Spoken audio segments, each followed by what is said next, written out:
तर पुणे शहरात आज रेड अलर्ट दिलेला आहे। पुणे जिल्ह्याला पावसानं चांगलं झोडपून काढले। नागरिकांनी काळजी घेण्याचं आवाहन त्यामुळे प्रशासनानं केलेलं आहे।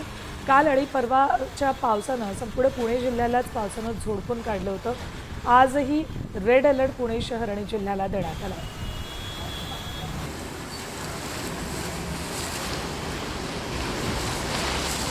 पुण्यात कुठे किती पाऊस झालाय बघा। वडगाव शहरीमध्ये 42 मिलीमीटर पाऊस, दुधुळगावमध्ये 38.5 मिलीमीटर, पाषाणमध्ये 37.5, तळेगावमध्ये 32.5 मिलीमीटर पावसाची नोंद झाली।